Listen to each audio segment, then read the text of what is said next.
Welcome to spring board online classes. आज हम south America के जो रिमेनिंग टॉपिक्स हैं उनको डिस्कस करेंगे। और साउथ अमेरिका में लास्ट वीडियो में हमने डिस्कस किया था माउंटेन्स को, प्लेटो को, पैसेजेस एंड स्ट्रेट्स को और लेक्स को। और आगे हम डिस्कस करेंगे आज नदियाँ और मैदानी क्षेत्र और अन्य जो चीज़ें हैं दक्षिण अमेरिका से रिलेटेड। तो स्टार्ट करते हैं आज का वीडियो। साउथ अमेरिका में सबसे पहले हम डिस्कस करेंगे रिवर्स और नदियों में ये प्रमुख नदियाँ हम देखेंगे। अब देखिए, ओरिनोको नदी, अमेजन, साउथ फ्रांसिस्को, पराना और कोलोराडो, इन रिवर्स को हम डिस्कस करेंगे। ये सबसे पहले सबसे ऊपर जो नॉर्थ ईस्ट पार्ट में दिख रही है आपको, नदर्न पार्ट में, ये है ओरिनोको नदी, ये है अमेजन नदी और ये है साउथ फ्रांसिस्को नदी, ये है पराना नदी और ये है कोलोराडो नदी। तो इन रिवर्स को हम डिस्कस करेंगे एक एक करके। तो सबसे पहले हम डिस्कस करते हैं ओरिनोको नदी को। ओरिनोको नदी जो है ये वेनेजुएला की प्रमुख नदी है। जैसे आपको यहाँ पे दिख रहा है, ये पूरा मैप वेनेजुएला का है। सो वेनेजुएला की प्रमुख नदी है और ये निकलती है यहाँ पर जो गुयाना हाईलैंड है, गुयाना उच्च भूमि। आपको याद होगा लास्ट वीडियो में हमने गुयाना उच्च भूमि की थी, जो कि ब्राजील और आसपास के वेनेजुएला और आसपास के कुछ देशों में विस्तृत है। तो उसी गुयाना हाईलैंड से इस ओरिनोको नदी का उद्गम होता है। यहाँ से वेनेजुएला में ओरिजिनेट होने के बाद आगे ये रिवर जाती है और अटलांटिक ओशन में जाकर गिरती है, अटलांटिक महासागर में। ओरिनोको नदी जो है ये वेनेजुएला की सबसे लंबी, सबसे प्रमुख, सबसे मेजर रिवर है। इस रिवर की खास बात ये है कि इस रिवर के बेसिन रीजन में, इसका जो बेसिन क्षेत्र है, बेसिन का मतलब होता है जहाँ जहाँ से नदी जिस पर्टिकुलर एरिया से जल प्राप्त कर रही है, तो इसके बेसिन एरिया में पेट्रोलियम के भंडार पाए जाते हैं और इसी वजह से वेनेजुएला जो है पेट्रोलियम उत्पादन करता है और इस देश की इकोनॉमी में इस नदी का बेसिन क्षेत्र बहुत योगदान करता है। लास्ट वीडियो में हमने मराकाइबो झील की थी, उसके भी बेसिन क्षेत्र में, उसके भी आसपास पेट्रोलियम पाया जाता है और इसीलिए ओरिनोको और मराकाइबो झील के कारण वेनेजुएला में पेट्रोलियम उत्पादन काफी अच्छा खासा होता है। तो ओरिनोको नदी की एक इम्पॉर्टेंट बात है। दूसरी चीज, ओरिनोको का जो बेसिन है उसी में स्थित है लानोस नाम के घास के मैदान। और ये जो लानोस घास के मैदान है ये ट्रॉपिकल रीजन में है, उष्णकटिबंधीय क्षेत्र में, इसीलिए लानोस जो है ट्रॉपिकल ग्रासलैंड्स है, उष्णकटिबंधीय घास के मैदान है। और ट्रॉपिकल ग्रासलैंड सवाना टाइप के होते हैं। सवाना घास का मैदान जो है वो सहारा, इसमें दक्षिण अफ्रीका में स्थित है और अफ्रीका में जो सवाना घास का मैदान है इक्वेटर के उत्तर और दक्षिण में स्थित, उस सवाना घास के मैदान में जो विशेषताएं पाई जाती है वही विशेषता सभी उष्णकटिबंधीय घास के मैदानों में पाई जाती है। और एक इम्पॉर्टेंट जो इस सवाना क्लाइमेट की विशेषता है वो ये है कि इसमें एक डेफिनेट वेट और ड्राई सीजन होता है। इसमें एक निश्चित शुष्क और आर्द्र जो ऋतु होती है वो देखने को मिलती है और वो यहाँ पर देखने को मिलती है इस पर्टिकुलर एरिया में।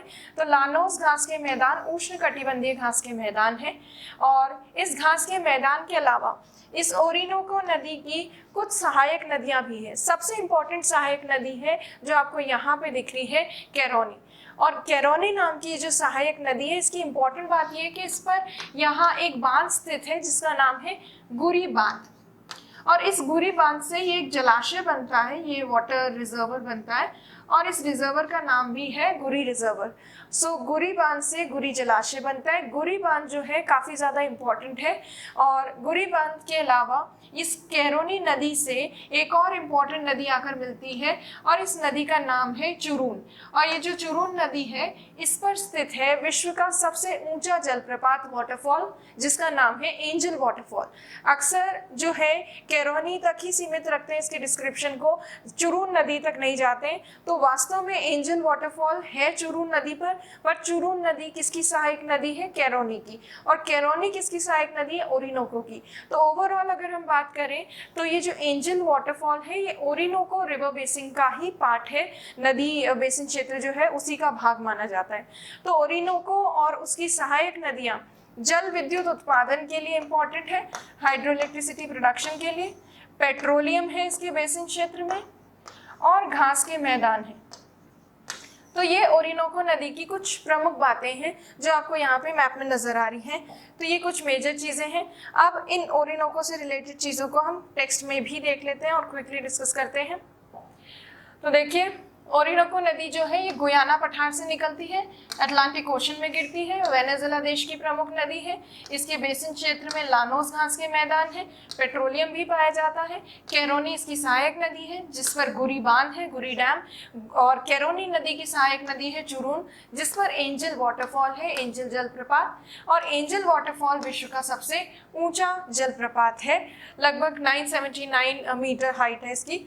और ये जो है ये इंग्लिश में यही बेसिक चीज़ें हैं। तो ओरिनोको नदी जो है ओवरऑल वेनेजुएला की एक मेजर रिवर है, और नदन जो साउथ अमेरिका वाला पार्ट है उसकी सबसे इंपॉर्टेंट रिवर है। यहाँ पे जो वेनेजुएला के मैप में आपको दिख रहा है ये ओरिनोको नदी है। ये वाला जो पर्टिकुलर क्षेत्र है ये ओरिनोको के बेसिन में जो पेट्रोलियम पाए जाते हैं उस पेट्रोलियम वाला क्षेत्र है, और इस पेट्रोलियम की वजह से ही वेनेजुएला में रिफाइनरीज हैं, और रिफाइनरीज के साथ साथ हैवी ऑयल बेल्ट यहाँ पर है। तो ये काफ़ी ज़्यादा काम आता है तेल, रिफाइनरी, पेट्रोकेमिकल इंडस्ट्रीज, इन सब के डेवलपमेंट में। अब ओरिनोको के बाद नेक्स्ट जो रिवर हम डिस्कस करेंगे वो है अमेजन रिवर। अब देखिए अमेजन रिवर में क्या इंपॉर्टेंट चीज़ें हैं। अमेजन नदी जो है ये ब्राज़ील की प्रमुख नदी है, हालांकि ये दूसरे देशों से भी गुजरती है। अब जिन दूसरे देशों से ये गुजरती है वो है पेरू, कोलंबिया और ब्राज़ील, तो है ये पूरा ब्राज़ील। तो इन 3 देशों से बहते हुए जाती है। पेरू, कोलंबिया और ब्राज़ील निकलती कहाँ से है? तो एंडीज पर्वतीय क्षेत्र जो है वहाँ से अमेजन नदी का उद्गम होता है और जाकर ये गिरती है अटलांटिक ओशन में इस तरफ। अमेजन नदी की सबसे इंपॉर्टेंट चीज़ ये है कि अमेजन विश्व में सबसे बड़ी नदी है, काफ़ी ज़्यादा मात्रा में ये जल लेकर जाती है। तो विश्व की सबसे बड़ी नदी है, और लेंथ के हिसाब से देखें अगर तो दूसरी सबसे लंबी नदी है। सबसे लंबी नदी वास्तव में कौन सी है? अफ्रीका में जो नाइल रिवर है, नील नदी, वो लॉन्गेस्ट है। उसके बाद सेकेंड लॉन्गेस्ट रिवर है अमेजन रिवर। सो अमेजन रिवर की ये इंपॉर्टेंट चीज़ है, लार्जेस्ट रिवर है और सेकेंड लॉन्गेस्ट रिवर है वर्ल्ड की। अमेजन नदी जहाँ स्थित है ये इक्वेटोरियल रीजन है, विषुवत रेखीय क्षेत्र। तो अमेजन का बेसिन एरिया जो है इक्वेटोरियल रीजन में है, विषुवत रेखीय क्षेत्र में। इसी वजह से अमेजन नदी के बेसिन क्षेत्र में पाए जाते हैं वर्षावन, रेन फॉरेस्ट, इसलिए क्योंकि इक्वेटोरियल रीजन में काफ़ी भारी बारिश होती है और थ्रू आउट द ईयर पूरे साल भर वर्षा होती है। और इसी वजह से, इन रेन फॉरेस्ट की वजह से अमेजन नदी का जो बेसिन क्षेत्र है वो काफ़ी ज़्यादा इम्पॉर्टेंट है बायोडाइवर्सिटी के पॉइंट ऑफ व्यू से, और यहाँ पर काफ़ी ज़्यादा वनस्पति का विकास होता है, जैव विविधता काफ़ी ज़्यादा पाई जाती है। अमेजन के जो बेसिन में वर्षावन है उन्हें ये नाम दिया जाता है सेल्वास। सो सेल्वास कहते हैं अमेजन के बेसिन में जो रेन फॉरेस्ट है उनको, जो बायोडाइवर्सिटी के पॉइंट ऑफ व्यू से इतना इम्पॉर्टेंट है कि इन्हें विश्व के फेफड़े भी कहा जाता है, लंग्स ऑफ द वर्ल्ड, क्योंकि वर्ल्ड में टेरेस्ट्रियल रीजन्स में या लैंड रीजन में सबसे ज़्यादा बायोडाइवर्सिटी जो है वो अमेजन रिवर बेसिन में पाई जाती है, नदी बेसिन क्षेत्र में। अब अमेजन नदी जो है इसकी इम्पॉर्टेंट चीज़ें और भी हैं, जैसे इसकी कुछ प्रमुख सहायक नदियाँ। इसकी एक प्रमुख सहायक नदी जो आपको यहाँ पे दिख रही है, एक तो है मैडिरा। मैडिरा के अलावा इसकी एक अन्य सहायक, प्रमुख सहायक नदी है नेग्रो। ये 2 तो मेजर ट्रिब्यूटरीज हैं, उसके अलावा भी छोटी मोटी और ट्रिब्यूटरीज हैं, जैसे टापाजोस, जापुरा, इस तरह की और भी सहायक नदियां हैं इसकी। नेग्रो, मैडिरा जैसी सहायक नदियों का विस्तार और इस बेसिन का विस्तार काफ़ी ज़्यादा है, और इसी वजह से अमेजन के बेसिन में ब्राज़ील के कुछ घास के मैदान भी हैं, और ये घास के मैदान भी ट्रॉपिकल है क्योंकि इक्वेटर के थोड़ा पास में ही है, तो उष्ण कटिबंधीय क्षेत्र है। और ये जो घास के मैदान है इनका नाम है कैंपोस, सेराडोस, कैटिंगस। ये तीनों ही ब्राज़ील में है। तो जैसे हमने लास्ट रिवर की थी, ओरिनोको के बेसिन में जो घास के मैदान है वो लानोस है, अमेजन के बेसिन में जो घास के मैदान है वो है कैंपोस, सेराडोस और कैटिंगस। सो ये ग्रासलैंड्स यहाँ पे भी पाए जाते हैं और ये ट्रॉपिकल ग्रासलैंड्स हैं इसके बेसिन एरिया में। सो अमेजन नदी जो है उसमें ये इंपॉर्टेंट चीज़ें हैं, और जो मैंने आपको बताया था rain forest, lungs of the world के नाम से जाने जाते हैं, विश्व के फेफड़े के नाम से, तो ये एक इम्पॉर्टेंट चीज़ है इसकी। तो अमेजन नदी में ये मुख्य चीज़ें हैं, और अब हम अमेजन का जो बेसिक टेक्स्ट है उसको डिस्कस कर लेते हैं। तो देखिए अमेजन नदी में उद्गम एंडीज पर्वत से होता है, अटलांटिक महासागर में गिरती है, सबसे बड़ी नदी है विश्व की और दूसरी सबसे लंबी है। और सेल्वास नाम के वर्षावन इसके बेसिन में है। कैंपोस सेराडोस कैटिंगस नामक ट्रॉपिकल ग्रासलैंड्स उष्णकटिबंधीय घास के मैदान इसके बेसिन में है। उसके अलावा नेग्रो और मेडिरा, नीग्रो नहीं है ये नेग्रो है, नेग्रो और मेडिरा नाम की इसकी सहायक नदियां हैं। और उसके अलावा ये अगर देखा जाए कोलंबिया, पेरू और ब्राजील में विस्तृत है या उन देशों से बहती है। सेल्वास रेन फॉरेस्ट जो है ये लंग्स ऑफ द वर्ल्ड या विश्व के फेफड़े भी कहलाते हैं। अमेज़न बेसिन काफ़ी इंपॉर्टेंट है, इससे कई बार क्वेश्चंस बनते हैं, इसलिए आपको जानकारी होनी चाहिए। जैसे कि क्वेश्चन बना था RS 2013 में, निम्नलिखित जंगलों में से कौन सा जंगल पृथ्वी के ग्रह के फेफड़ों के रूप में जाना जाता है, वो है अमेज़न के वर्षावन। ये एक इम्पॉर्टेंट चीज़ है। अब हम बात करते हैं नेक्स्ट रिवर की, और ये जो नेक्स्ट रिवर है वो है साउ फ्रांसिस्को रिवर। साउ फ्रांसिस्को रिवर जो है वो केवल ब्राज़ील में स्थित है। ये पूरा मैप ही ब्राज़ील का है, ब्राज़ील के स्टेट्स हैं ये। ब्राज़ील की प्रमुख नदी है। आपको याद होगा ब्राज़ील के दक्षिण पूर्वी भाग में, साउथ ईस्टर्न पार्ट में ब्राज़ीलियन हाईलैंड्स हैं। उस ब्राज़ीलियन हाईलैंड से कई सारी नदियां निकलती है, जैसे पराना और साउ फ्रांसिस्को। तो साउ फ्रांसिस्को रिवर जो है ब्राज़ीलियन उच्च भूमि से निकलने वाली नदी है। ब्राज़ील के उच्च भूमि क्षेत्र से मिनास गेरास जो क्षेत्र राज्य है, वहाँ से निकलने के बाद ये आगे जाके और अटलांटिक महासागर में गिरती है, अटलांटिक ओशन में गिरती है। आपको याद होगा मिनास गेरास जो है ये ब्राज़ीलियन उच्च भूमि में के ऊपर स्थित एक प्रमुख राज्य है ब्राज़ील का, और ये राज्य जो है ये खनिजों के दृष्टि से महत्वपूर्ण है। इसे मिनरल्स का स्टोर हाउस भी कहते हैं। ब्राज़ील में स्टोर हाउस ऑफ मिनरल्स कहा जाता है, क्योंकि इस पर्टिकुलर स्टेट में काफ़ी सारी आयरन ओर की माइंस हैं, जैसे इताबिरा माइंस और भी कई सारी माइंस, और उन माइंस को हम आज डिस्कस करेंगे। तो ये ब्राज़ील की प्रमुख नदी है, केवल और केवल कंप्लीटली ब्राज़ील में बहने वाली रिवर है। और कंप्लीटली ब्राज़ील में बहने वाली नदियों में अगर हम देखें तो ये सबसे लंबी है। अमेज़न नदी भी ब्राज़ील से गुजरती है, वो भी काफ़ी लंबी है, बट अमेज़न नदी दूसरे देशों से भी होकर गुजरती है, ये केवल ब्राज़ील में बहती है। तो ओनली ब्राज़ील में बहने वाली नदियों में सबसे लंबी है ये नदी। इस रिवर की खास इंपॉर्टेंट बात ये है कि ये ब्राज़ील के दक्षिणी भाग को उसके उत्तरी भाग से जोड़ रही है, खास तौर पर दक्षिण पूर्वी भाग को, साउथ ईस्टर्न पार्ट को नॉर्थ ईस्टर्न पार्ट से जोड़ रही है। और इसी वजह से ये नदी काफ़ी इंपॉर्टेंट हो जाती है, क्योंकि ये कनेक्ट कर रही है ब्राज़ील के सदर्न पार्ट को उसके नॉर्दर्न पार्ट से, और इसीलिए इसको कहा जाता है राष्ट्रीय एकता की नदी, रिवर ऑफ नेशनल इंटीग्रेशन। ये इतनी इंपॉर्टेंट है ब्राज़ील के लिए। अमेज़न भी काफ़ी इंपॉर्टेंट है और ये भी काफ़ी इंपॉर्टेंट है, क्योंकि कनेक्टिविटी प्रोवाइड कर रही है। कल्पना कीजिए अगर भारत में जम्मू कश्मीर से लेकर और कन्याकुमारी तक अगर कोई नदी हो तो वो कितनी ज़्यादा इंपॉर्टेंट होगी कनेक्टिविटी के पॉइंट ऑफ व्यू से। उसी तरह का महत्व इस नदी का है। तो अब देखिए यही सब चीज़ें यहाँ पे दे रखी है। ब्राज़ील के पठार से अटलांटिक महासागर में गिरती है, पूर्ण रूप से ब्राज़ील में बहने वाली नदियों में सबसे लंबी है, राष्ट्रीय एकता की नदी या रिवर ऑफ नेशनल इंटीग्रेशन कहलाती है। ये एक इंपॉर्टेंट पॉइंट है जो प्री में पूछा जा सकता है। अब नेक्स्ट रिवर जो है वो हम डिस्कस करेंगे, और ये नेक्स्ट रिवर है पराना रिवर। आपको याद होगा हमने जब ब्राज़ील का पठार किया था तब हमने देखा था कि एक तरफ तो ब्राज़ील के पठार में उत्तर की ओर जाती है साउ फ्रांसिस्को नदी, दूसरा दक्षिण की ओर जाती है पराना नदी। तो पराना नदी का उद्गम भी कहाँ से होता है? ब्राज़ील के पठार से। पराना नदी भी आगे जाकर अटलांटिक महासागर में ही गिरती है, पर इस नदी से रिलेटेड और भी कई सारे इंपॉर्टेंट पॉइंट्स हैं, उनको हम देखते हैं। तो ये जो आपको येलो कलर की दिख रही है ये है पराना नदी। पराना नदी जहाँ जाकर गिरती है महासागर में, उस पर्टिकुलर भाग को कहा जाता है, इस खाड़ी क्षेत्र को कहते हैं रियो डी ला प्लाटा। इसे रियो डी ला प्लाटा कहा जाता है। और इस येलो कलर की जो दिख रही है पराना नदी की दो प्रमुख सहायक नदियाँ रेड कलर में जो दिख रही है आपको, पराग्वे और उरुग्वे, ये दो मेजर ट्रिब्यूटरीज हैं, और भी हैं बट ये दो प्रमुख हैं। तीनों नदियाँ पराग्वे, उरुग्वे और पराना, ये तीनों जब मिल जाती हैं सम्मिलित रूप से इनको कहते हैं प्लाटा नदियाँ, और इसीलिए जहाँ ये गिरती हैं उस क्षेत्र को कहा जाता है रियो डी ला प्लाटा। सो ये प्लाटा रिवर्स बहुत इंपॉर्टेंट है, क्योंकि ये जो सेंट्रल पार्ट है साउथ अमेरिका का जो मध्यवर्ती भाग है उसमें कई सारे देशों से गुजरती है ये प्लाटा नदियाँ। मध्यवर्ती भाग मतलब ब्राज़ील का दक्षिणी भाग, बोलीविया, पराग्वे, अर्जेंटीना, उरुग्वे, इन सब का जो सेंट्रल पार्ट है उसे कहा जा रहा है साउथ अमेरिका के सेंट्रल पार्ट में। काफ़ी इंपॉर्टेंट है ये रिवर्स। अब ये रिवर्स कौन कौन से, ये बेसिन जो है इस पराना और उसकी सहायक नदियाँ वो कौन कौन से देशों में विस्तृत है वो देखिए।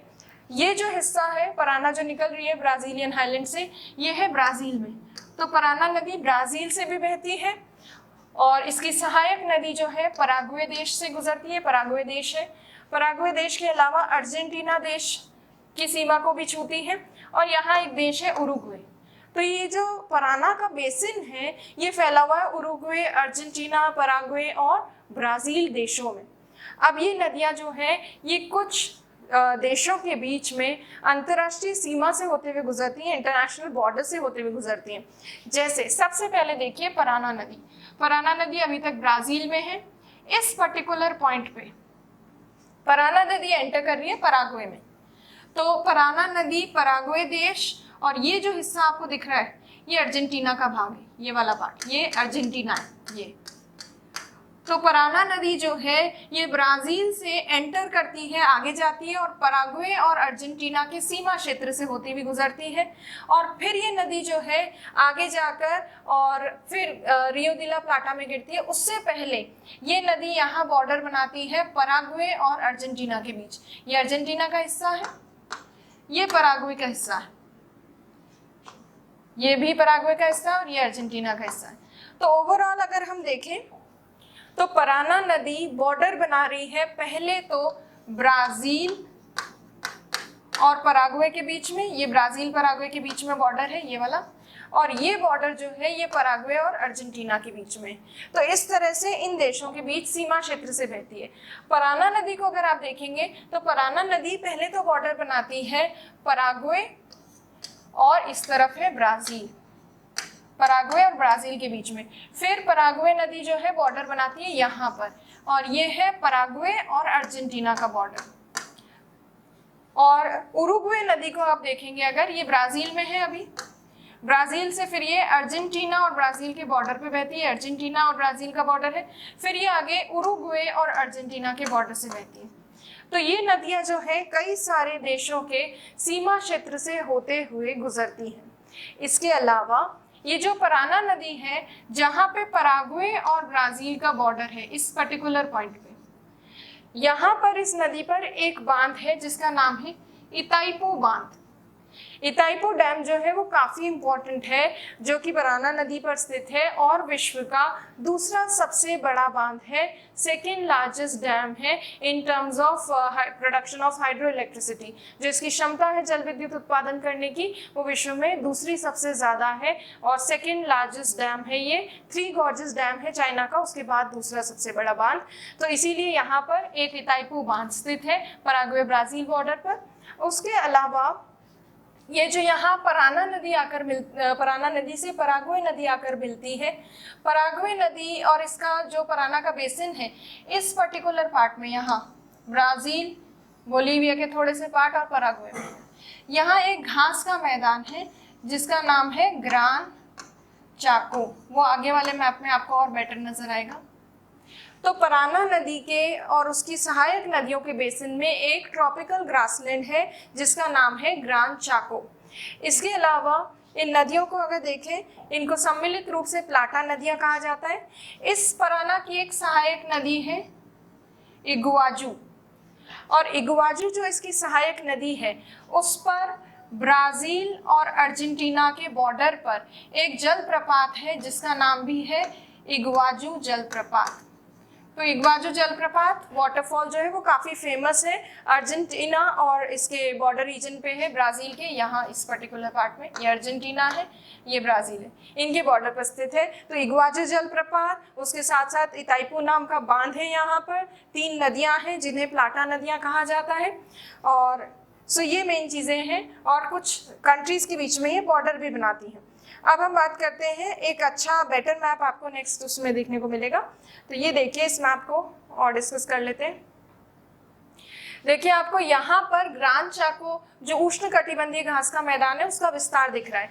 ये ग्रान चाको घास का मैदान अर्जेंटीना में, अर्जेंटीना के उत्तरी भाग में, थोड़ा सा बोलीविया में, थोड़ा सा पराग्वे में और ब्राजील में इसका पार्ट नहीं है। सो मेनली बोलीविया, पराग्वे और अर्जेंटीना में विस्तृत है ग्रान चाको घास का मैदान।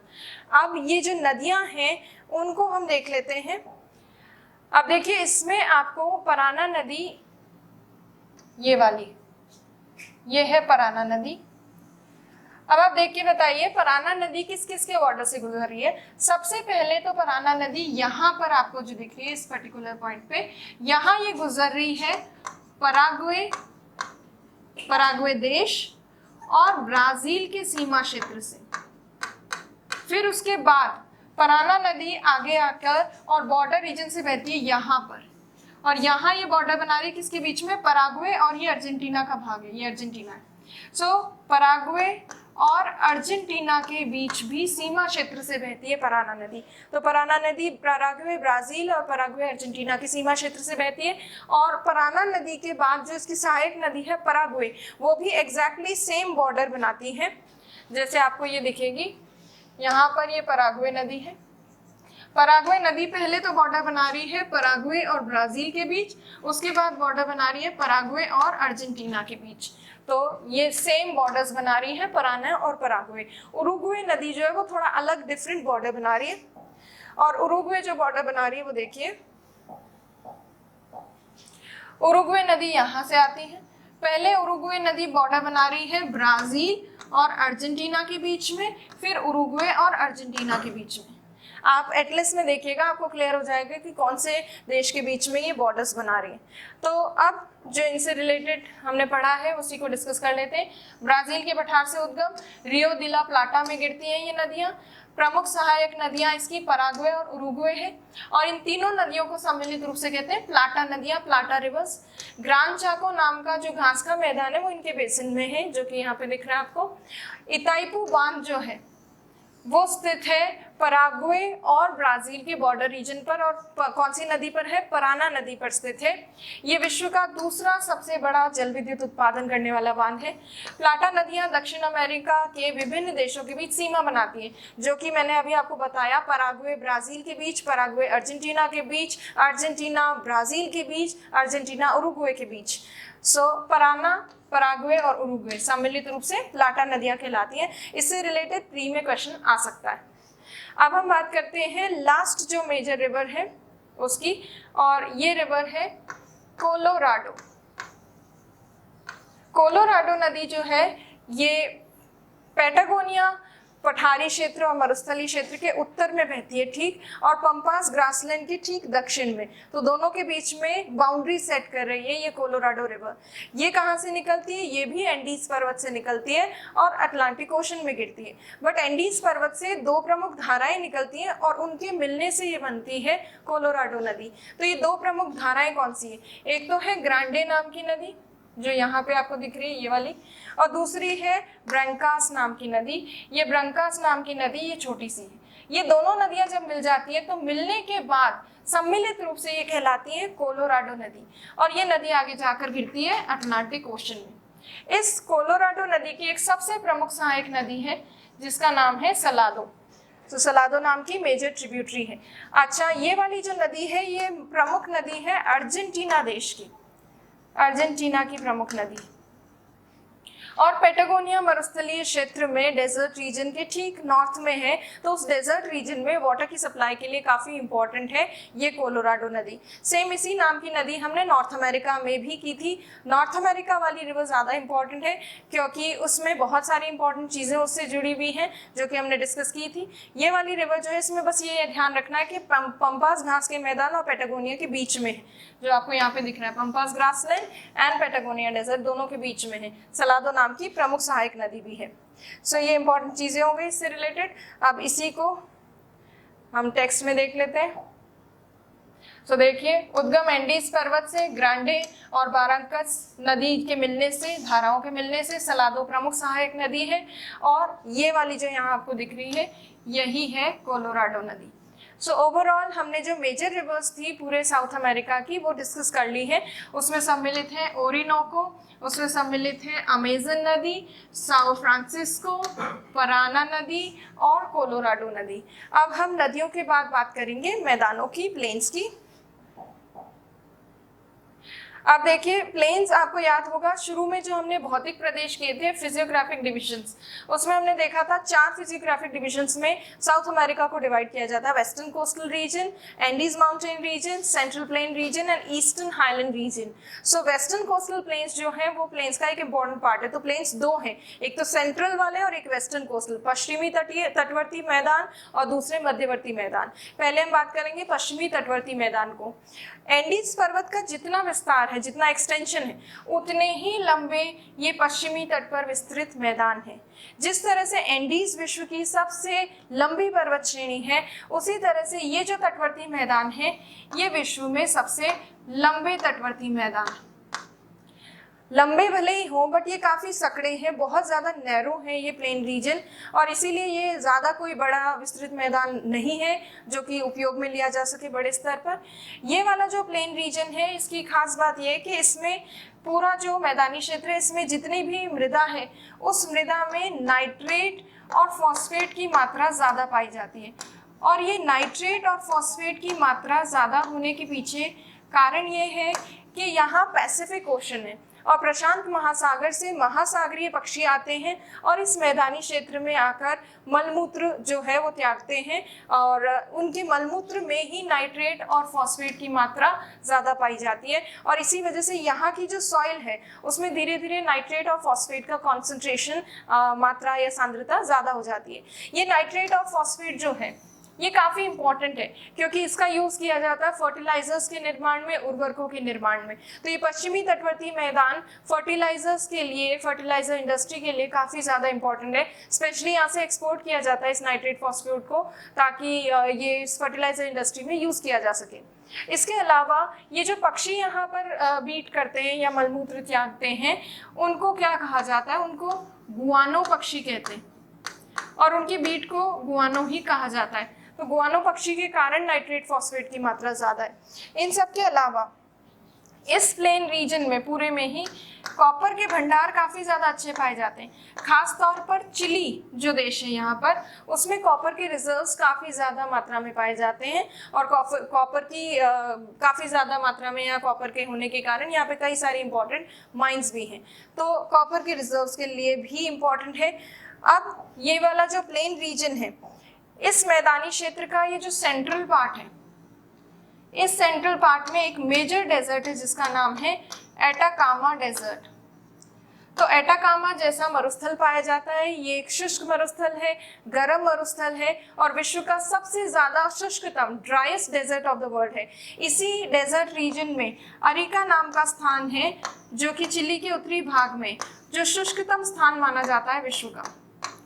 और यहाँ पे ये डेजर्ट क्यों क्रिएट हुआ है? क्योंकि यहाँ आपको पता है कि साउथ अमेरिका के वेस्टर्न कोस्टल रीजन के पास यहाँ पे एक ठंडे पानी की धारा बहती है, कोल्ड ओशनिक करंट बहती है, और इस कोल्ड ओशनिक करंट का नाम है पेरू करंट। और इस पेरू धारा के कारण, ठंडी पेरू धारा के कारण यहाँ पे इस मरुस्थलीय क्षेत्र का निर्माण हुआ है, क्योंकि ठंडी धारा के कारण यहाँ वाष्पीकरण और वर्षा, इवेपोरेशन और रेनफॉल बहुत कम होती है। इसीलिए यहाँ पर एटाकामा नाम का एक ड्राइएस्ट डेजर्ट जो है वो बना है। अब ये एटाकामा डेजर्ट कौन कौन से देशों में है?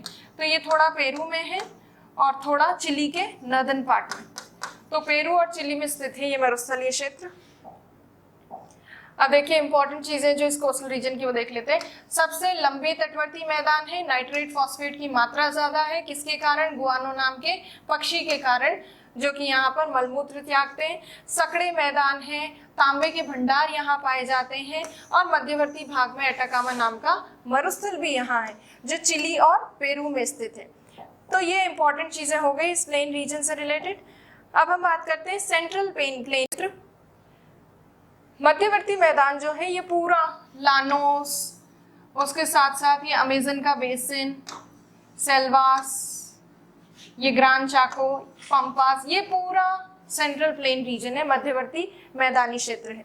इस मध्यवर्ती मैदानी क्षेत्र का निर्माण यहाँ जो विभिन्न नदियां हैं, जैसे ओरिनोको जैसी नदी, अमेजन जैसी नदी, कोलोराडो जैसी नदी, पराना जैसी नदी, इन नदियों के द्वारा जमा किए गए अवसादों से हुआ है। सेडिमेंट्स जो डिपॉजिट करती हैं ये रिवर्स, उनके थ्रू हुआ है इनका फॉर्मेशन। ये प्लेन रीजन काफी ज्यादा एक्सटेंडेड है, इसीलिए साउथ अमेरिका में सबसे ज़्यादा यूजफुल प्लेन रीजन यही वाला है। एग्रीकल्चर, एनिमल रेयरिंग, पशुपालन, कृषि, इन सब के लिए उपयोगी है ये वाला मैदानी क्षेत्र। अब इस मैदानी क्षेत्र में क्या क्या सम्मिलित है, तो इसमें एक तो सम्मिलित है सेल्वास नाम के वर्षावन, रेन फॉरेस्ट। उसके अलावा कई सारे ट्रॉपिकल ग्रासलैंड्स जैसे लानोस, ग्रांड चाको यहाँ पे जो दिख रहा है, और अमेजन के बेसिन में जो थे कैंपोस, सैराडोस, कैटिंगस, वो सारे ट्रॉपिकल ग्रासलैंड्स इसी का पार्ट है, इसी मैदानी क्षेत्र का पार्ट है। पंपास नाम के जो टेम्परेट ग्रासलैंड्स है, शीतोष्ण कटिबंधीय घास के मैदान, वो भी इसका हिस्सा है। तो कुछ ग्रासलैंड्स हैं यहाँ पर और एक इम्पॉर्टेंट रेन फॉरेस्ट इस सेंट्रल प्लेन रीजन का पार्ट है। अब इम्पॉर्टेंट जो रेन फॉरेस्ट है अमेजन, उसको डिस्कस कर लेते हैं। आपको याद होगा जब हमने अमेजन रिवर बेसिन किया था तब देखा था कि अमेजन बेसिन को कहा जाता है विश्व के फेफड़े। इतनी ज़्यादा बायोडाइवर्सिटी है यहाँ पर, लंग्स ऑफ द वर्ल्ड कहलाते हैं। तो एक तो ये बायोडाइवर्सिटी के पॉइंट ऑफ व्यू से इम्पॉर्टेंट है सेल्वास। दूसरी चीज़, सेल्वास वाले रीजन में काफ़ी ज़्यादा वेजिटेशन की ग्रोथ होती है और एक इम्पॉर्टेंट ट्री यहाँ पे ग्रो होता है जिसका नाम है बाल्सा। और ये जो बाल्सा नाम का वृक्ष है ये विश्व में सबसे हल्की लकड़ी वाला वृक्ष है, लाइटेस्ट वुड ट्री यहाँ पर पाया जाता है। और उसके साथ साथ सिंकोना नाम का जो ट्री है जिससे मलेरिया की दवा बनती है, वो भी इस अमेजन रेन फॉरेस्ट में पाया जाता है। तो वर्ल्ड में काफ़ी ज़्यादा बायोडाइवर्सिटी के लिए फेमस है ये। और बाल्सा नाम का वृक्ष यहाँ पे इम्पॉर्टेंट है जो सबसे हल्की लकड़ी वाला वृक्ष है। उसके अलावा ट्रॉपिकल ग्रासलैंड्स में तो वही वेट और ड्राई सीजन्स होते हैं, एग्रीकल्चर, एनिमल रेयरिंग आदि के लिए यूजफुल है। अब जो टेम्परेट ग्रासलैंड है उसका नाम है शीतोष्ण कटिबंधीय घास का मैदान, उसका नाम है पंपास। पंपास को अभी हम डिटेल में डिस्कस करेंगे, उससे पहले ब्रीफ में देख लीजिए। इस मैदान में वर्षावन, उष्णकटिबंधीय और शीतोष्ण कटिबंधीय घास के मैदान, सेल्वास है, विश्व के फेफड़े कहलाते हैं, लानोस, ग्रांड चाको, सैराडोस, कैटिंगस और पंपास नाम के घास के मैदान। पशुपालन और कृषि के लिए उपयोगी है सेंट्रल प्लेन रीजन, और इसी सेंट्रल प्लेन रीजन का पार्ट है पंपास। और पंपास अब डिस्कस करते हैं। सबसे पहले तो ये पंपास कौन कौन से देशों में विस्तृत है वो देखिए। पंपास मेनली एक्सटेंड, ये पूरा ये जो पार्ट दिख रहा है आपको ये पंपास है। पंपास का विस्तार एक तो अर्जेंटीना में है, उसके अलावा ये जो देश है ये है उरुग्वे और ये है ब्राजील। तो पंपास ग्रासलैंड 3 मेजर कंट्रीज में विस्तृत है, ज्यादातर अर्जेंटीना में है, थोड़ा कुछ पार्ट उरुग्वे में है और कुछ पार्ट ब्राजील में भी है। टेम्परेट ग्रासलैंड्स जहाँ पे भी होते हैं उनमें प्रेरीज घास के मैदान जैसी ही क्वालिटीज होती हैं। आपको याद होगा प्रेरीज ग्रासलैंड में हमने किया था चरनोजम नाम की एक उपजाऊ मृदा पाई जाती है जिसमें ह्यूमस ज्यादा होता है, उसका रंग काला होता है और उपजाऊ होती है। तो यहाँ पर भी इस मैदान में भी पाई जाती है चरनोजम नाम की मृदा। उपजाऊ मृदा के कारण इसका उपयोग किया जा सकता है कृषि के लिए। उसके साथ साथ प्राकृतिक रूप से नेचुरली यहाँ पे बहुत न्यूट्रिशियस ग्रास जो है वो डेवलप होती है और यहाँ एक अल्फा नाम की घास भी विकसित होती है। अच्छी न्यूट्रिशियस पौष्टिक घास की वजह से इस पूरे घास के मैदानी क्षेत्र को उपयोग में लिया जा सकता है एनिमल रियरिंग के लिए, पशुपालन के लिए। तो ये पशुपालन के लिए उपयोगी है काफी। उसके अलावा ये जो पंपास घास के मैदान है, जैसे प्रेरीज में गेहूं की खेती होती है वैसे ही इस शीतोष्ण कटिबंधीय घास के मैदान में टेम्परेट ग्रासलैंड में भी वीट कल्टीवेशन किया जाता है। और उस गेहूं की खेती के कारण ही अर्जेंटीना जो है ये काफ़ी बड़ा एक्सपोर्टर है वीट का, क्योंकि अर्जेंटीना के काफ़ी बड़े भाग में पंपास ग्रासलैंड है। सो वैसे तो वीट कल्टीवेशन के काम में आता है, थोड़ा बहुत यहाँ मक्का वगैरह भी ग्रो किया जाता है। उसके अलावा आजकल क्या किया जाने लगा है, पंपास ग्रासलैंड में कहीं कहीं पर अंगूर की खेती भी करते हैं और उस अंगूर की खेती से वाइन प्रोड्यूस की जाती है। तो ये जो घास के मैदान है इसका वाइन प्रोडक्शन में भी थोड़ा बहुत काम में लिया जाता है इसको। स्पेशली अर्जेंटीना में एक स्थान है जिसका नाम है मेंडोजा, शहर है अर्जेंटीना में। मेंडोजा में वाइन प्रोडक्शन किया जाता है अंगूर की खेती द्वारा इस पंपास के घास के मैदानी क्षेत्र में। इन सब के अलावा अगर देखें कृषि और पशुपालन के लिए उपयोगी है घास के मैदान। यहाँ पे जो मवेशी फार्म्स होते हैं, कैटल फार्म्स, उसे कहा जाता है एस्टेंशिया। और इन कैटल फार्म्स की जो देखरेख करते हैं उन्हें कहा जाता है गुआचो। सो ओवरऑल जो है पंपास ग्रासलैंड उसमें ये मेन चीज़ है। जैसे आपको याद होगा जब हमने प्रेरीज किए थे वहाँ पे भी हमने बात की थी कि कैटल फार्म्स को एक पर्टिकुलर नाम दिया जाता है, उनकी देखरेख काउ बॉय द्वारा की जाती है, तो वो सब चीज़ें हमने प्रेरीज में देखी थी। वैसे ही प्रेरीज जैसे ही यहाँ पे भी कैटल फार्म्स का पर्टिकुलर नाम है, गुआचो जो है इनकी देखरेख करते हैं। अब ये जो पंपास ग्रासलैंड है इसका बेसिक टेक्स्ट देख लेते हैं। टेम्परेट ग्रासलैंड है, शीतोष्ण कटिबंधीय घास के मैदान है और मेनली 3 देशों में विस्तृत है, ब्राजील, उरुग्वे और अर्जेंटीना में।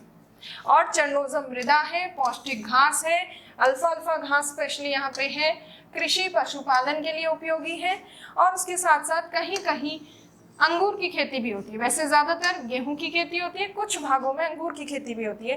खासतौर पर मेंडोजा नाम का जो स्थान है यहाँ वाइन प्रोड्यूस की जाती है। सो ये इंपॉर्टेंट चीज़ है प्रेरीज ग्रासलैंड, पंपास ग्रासलैंड की। पंपास देखने के बाद अर्जेंटीना के आसपास एक द्वीप है उसको डिस्कस करेंगे। अर्जेंटीना ही क्या, साउथ अमेरिका में जो मेजर आइलैंड्स हैं उनको एक आध को डिस्कस करते हैं। मोस्टली अर्जेंटीना के पास है। सबसे पहला फॉकलैंड आइलैंड जो अर्जेंटीना के ईस्टर्न कोस्ट के पास है उसको डिस्कस करते हैं। ये है अर्जेंटीना और चिली वाला सदर्न पार्ट और उसके ठीक ईस्ट में फॉकलैंड नाम का आइलैंड है।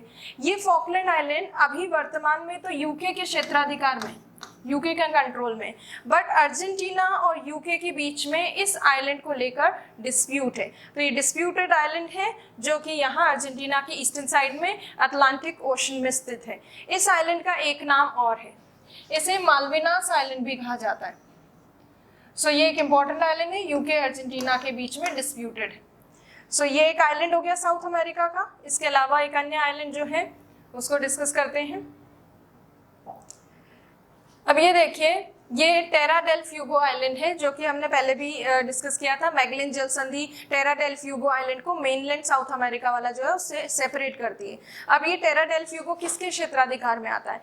टेरा डेल फ्यूगो का कुछ पार्ट, ये वाला हिस्सा, कुछ पार्ट तो है अर्जेंटीना के पास और ये जो बाकी इधर वाला पश्चिमी भाग है ये आता है चिली के अंतर्गत।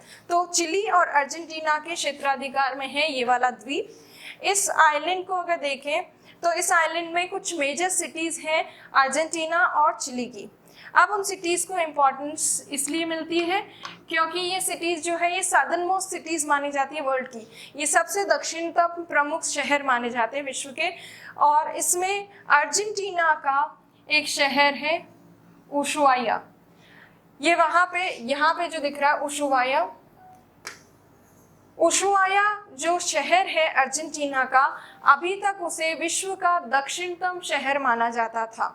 परंतु कुछ समय पहले चिली ने, इससे भी दक्षिण में एक शहर है चिली का जिसका नाम है प्यूर्टो विलियम्स या पोर्ट विलियम्स भी कहते हैं। तो चिली ने अब इस शहर को, इसको शहर की संज्ञा दे दी है स्थान को।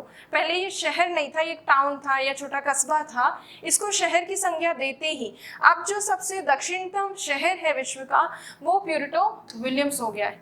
तो पहले था उशुआया सबसे दक्षिणतम शहर विश्व का और अब हो गया है प्यूर्टो विलियम्स सबसे दक्षिणतम शहर।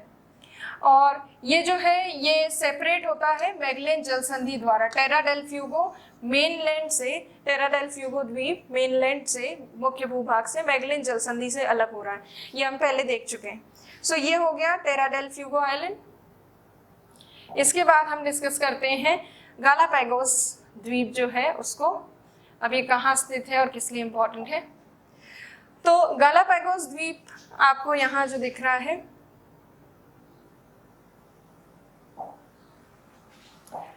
ये मेनली नदर्न पार्ट है साउथ अमेरिका का और ये इक्वेडोर देश है। इक्वेडोर के ठीक पश्चिम में गालापैगोस द्वीप है और ये आइलैंड जो है ये इक्वेडोर के क्षेत्राधिकार में ही आते हैं। खास बात ये है कि इस द्वीपीय क्षेत्र से गुजरती है 0 डिग्री इक्वेटर। विषुवत रेखीय क्षेत्र में होने के कारण यहाँ जैव विविधता ज़्यादा है, बायोडाइवर्सिटी ज़्यादा है और बायोडाइवर्सिटी ज़्यादा होने के साथ साथ यहाँ एक ऑलिव रिडले नाम के जो टर्टल हैं, कछुए, वो पाए जाते हैं। और ये ऑलिव रिडले कछुए इस पर्टिकुलर आइलैंड से प्रवास करते हैं, माइग्रेट करते हैं, पूरा पैसिफिक ओशन क्रॉस करते हैं, फिर इंडियन ओशन में एंटर करते हैं और उड़ीसा के पूर्वी तट तक पहुंचते हैं। तो इंडिया तक आते हैं ऑलिव रिडले नाम के कछुए, इसलिए इम्पॉर्टेंट है।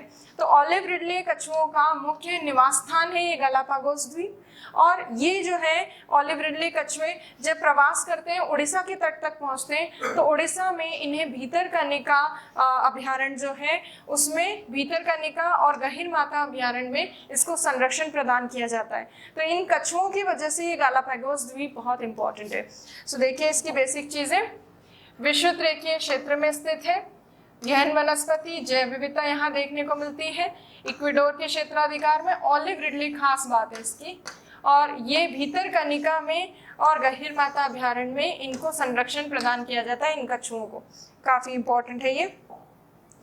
आप देखिए नेक्स्ट जो आइलैंड और नेक्स्ट जो इंडस्ट्रीज वगैरह हैं उनको देख लेते हैं हम। इंडस्ट्रीज में सबसे पहले ओवरऑल अगर हम साउथ अमेरिका की इंडस्ट्रीज को देखें तो पहले हम इधर से स्टार्ट करते हैं, वेस्टर्न साइड से। यहाँ एक कंट्री है ये कोलंबिया। कोलंबिया जो है उसमें मुख्यतः कॉफ़ी का उत्पादन होता है, कॉफ़ी की प्रोडक्शन के लिए फेमस है। कुछ स्थानों पर कोकोआ प्रोडक्शन भी होता है। कोलंबिया के दो मेजर स्थान हैं, मेडेलिन और मानीजेल्स। ये जो दो स्थान हैं ये दोनों फेमस है कॉफ़ी प्रोडक्शन के लिए। और यहाँ कोलंबिया में जो कॉफ़ी के फार्म्स हैं इन्हें कहा जाता है, इन्हें एक नाम दिया गया है फिनका। सो कोलंबिया कॉफ़ी प्रोडक्शन के लिए इम्पॉर्टेंट है।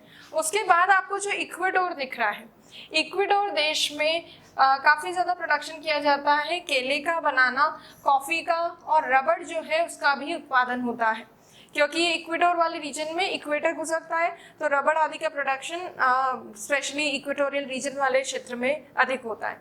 फिर ये जो आपको देश दिख रहा है ये पूरा, ये है पेरू। पेरू देश की कैपिटल लीमा है, जो कि काफ़ी इम्पोर्टेंट है। पेरू की कैपिटल लीमा, और पेरू में यहाँ लीमा के थोड़ा ऊपर एक स्थान है जिसका नाम है Cerro de Pasco. Cerro de Pasco नाम का स्थान जो है ये सिल्वर के लिए, चांदी के उत्पादन के लिए विख्यात है। चिली, ये जो येलो कलर का स्ट्रिप दिख रहा है ये कंट्री है चिली। चिली में चिक्विका माता करके एक माइन है जो कि मेनली फेमस है कॉपर के लिए, तांबे के प्रोडक्शन के लिए। ये विश्व की तांबे की जितनी भी माइंस हैं उनमें, ओपन माइंस में, खुली जो खानें होती हैं उनमें सबसे बड़ी खान है। ये नेम बहुत फेमस है, ये प्री में आ सकता है, चिक्विका माता माइंस। इसके अलावा हम आ जाते हैं थोड़ा नदर्न पार्ट में। वेनेजुएला जो है, आपको याद होगा वेनेजुएला में मराकाइबो झील है, वेनेजुएला में ओरिनोको नदी है, जिनके बेसिन क्षेत्र में पेट्रोलियम ऑयल का प्रोडक्शन होता है, इसीलिए वेनेजुएला जाना जाता है तेल के उत्पादन के लिए। उसके बाद उसके पास जो गुयाना, सूरीनाम, फ्रेंच गुयाना, ये सब जो कंट्रीज हैं, यहाँ पर गुयाना हाईलैंड है। गुयाना हाईलैंड का विस्तृत भाग जो है वो मेनली बॉक्साइट के प्रोडक्शन के लिए, गोल्ड, डायमंड, इन सब के प्रोडक्शन के लिए इम्पॉर्टेंट है। तो गुयाना और सूरीनाम वाले क्षेत्र में बॉक्साइट का प्रोडक्शन होता है मेनली, और वेनेजुएला में होता है ऑयल का। इसके बाद ब्राज़ील पे बाद में आएंगे। ब्राज़ील में बहुत सारे क्षेत्र हैं। ये है अर्जेंटीना। अर्जेंटीना में मेनली जो इसका ये कैपिटल सिटी है ब्यूनस एयर्स, इसमें शिप मैन्युफैक्चरिंग की जाती है, जहाज निर्माण। उसके साथ साथ पंपास ग्रासलैंड्स हैं, घास के मैदान हैं, जहाँ पे गेहूं का उत्पादन होता है। तो यहाँ से गेहूं एक्सपोर्ट किया जाता है, इसलिए ये इम्पोर्टेंट है। अब यहाँ पर इसके ठीक दक्षिण में, ब्यूनस एयर्स के ठीक दक्षिण में कोस्टल रीजन पे यहाँ एक स्थान है जिसका नाम है बहिया ब्लांका। बहिया ब्लांका जो तटवर्ती क्षेत्र है या पोर्ट है एक इम्पॉर्टेंट, ये पोर्ट कॉर्न या मक्का और तंबाकू के एक्सपोर्ट के लिए एक मेजर पोर्ट है। तो मक्का, तंबाकू, ये सब मेनली कहाँ हो रहा है प्रोडक्शन? पंपास ग्रासलैंड में। सो बहिया ब्लांका और ये ब्यूनस एयर्स, ये अर्जेंटीना में मेजर एक्सपोर्टिंग पोर्ट्स और एक्सपोर्टिंग रीजन है।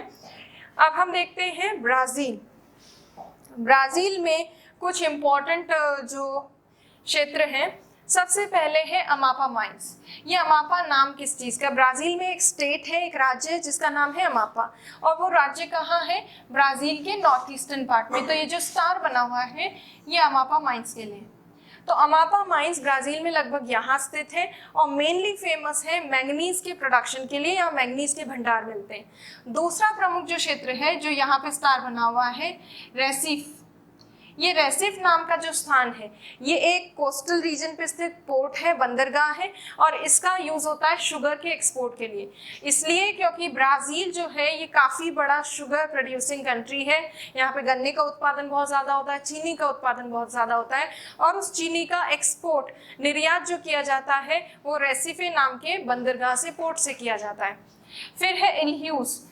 थोड़ा सा अगर रेसिफी के थोड़ा दक्षिण में जाएंगे तो इल्ह्यूज नाम का यहाँ पर एक बंदरगाह दिखता है, और ये बंदरगाह जो है ये कोकोआ एक्सपोर्ट के लिए इम्पोर्टेंट है। कोकोआ भी यहाँ प्रोड्यूस होता है। तो ब्राज़ील में चीनी, कोकोआ, कॉफ़ी, इन सब का प्रोडक्शन होता है। उसके साथ साथ मिनरल्स बहुत ज़्यादा है क्योंकि ब्राज़ीलियन उच्च भूमि में काफ़ी ज़्यादा खनिज पाए जाते हैं। जो ये इल्ह्यूज है उसके ठीक ऊपर अगर आप एटलस में देखेंगे तो साल्वाडोर नाम का पोर्ट है। साल्वाडोर पोर्ट को दास बंदरगाह कहते हैं, स्लेव पोर्ट कहते हैं, क्योंकि पुराने समय में यहाँ पे दासों को लाया जाता था इस पोर्ट पे। और उसके बाद ये वाला जो आपको स्टार दिख रहा है ये है बेलो हॉरिजॉन्टे नाम का स्थान। ये बेलो हॉरिजॉन्टे जो है ये मिनास गेरास, जो मैंने आपको कैपिटल स्टेट बताया था मिनास गेरास नाम का ब्राज़ील में, उस मिनास गेरास स्टेट की कैपिटल है बेलो हॉरिजॉन्टे। और बेलो हॉरिजॉन्टे वाले क्षेत्र में ही इताबिरा नाम की माइन है, उसी के आसपास। सो इताबिरा और बेलो हॉरिजॉन्टे दोनों ही आयरन ओर के लिए, लौह अयस्क के लिए महत्वपूर्ण है, दोनों ही मेजर माइंस हैं। उसके अलावा वोल्टा रेडोंडा, ये वोल्टा रेडोंडा जो है ये वाला जो आपको दिख रहा है स्थान तटवर्ती क्षेत्र में, ऑलमोस्ट ट्रॉपिक ऑफ कैप्रिकॉर्न के पास, ये वोल्टा रेडोंडा रियो डी जेनेरियो में है। रियो डी जेनेरियो एक पोर्ट सिटी है, इस पोर्ट सिटी में ही ये वोल्टा रेडोंडा स्थान है, और ये फेमस है स्टील के उत्पादन के लिए, स्टील प्रोडक्शन के लिए। स्टील इंडस्ट्री यहाँ काफ़ी ज़्यादा है। कॉफ़ी के प्रोडक्शन के लिए फेमस है ये शहर, ये जो यहाँ पे स्टार लगा हुआ है, इस शहर का नाम है साओ पाउलो। साओ पाउलो में जो कॉफ़ी प्रोड्यूस होती है वो सेंटोसा नाम का बंदरगाह है, यहाँ ये तट पे है सेंटोसा या सेंटोस। इस सेंटोस बंदरगाह के माध्यम से इसको एक्सपोर्ट किया जाता है। तो कॉफ़ी प्रोड्यूस होती है साओ पाउलो में और इसको एक्सपोर्ट किया जाता है सेंटोस बंदरगाह से, और इसीलिए सेंटोस बंदरगाह को कहते हैं कॉफ़ी पोर्ट। अब यहाँ ब्राज़ील में जो कॉफ़ी के एस्टेट्स हैं या कॉफ़ी के जो फार्म्स हैं उन्हें फजेंडा कहा जाता है, और फजेंडा वाला जो स्थान है, जो भी कॉफ़ी के फार्म्स हैं, वहाँ मेनली कहा जाता है कि टेरा रोसा नाम की एक सॉइल पाई जाती है जो कॉफ़ी प्रोडक्शन के लिए काफ़ी यूजफुल है। तो ओवरऑल अगर हम देखें तो इंडस्ट्रियल रीजन मेनली ब्राज़ील में ज़्यादा है, और बाकी सब क्षेत्रों में थोड़ा एग्रीकल्चर बेस्ड इंडस्ट्रीज ज़्यादा देखने को मिलती हैं। पंपास ग्रासलैंड वाले रीजन में मीट प्रोडक्शन भी होता है, कुछ क्षेत्रों में वूल प्रोडक्शन, ऊन जो है उसका उत्पादन भी किया जाता है।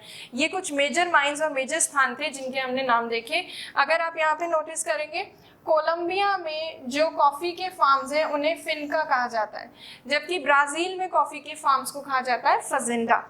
सो ये इंपॉर्टेंट चीज़ें थी इससे रिलेटेड। सो ये है माइंस और इंडस्ट्री स्पेशली। अब साउथ अमेरिका से रिलेटेड जो कुछ थोड़े बहुत एनिमल्स वगैरह उनको देख लेते हैं।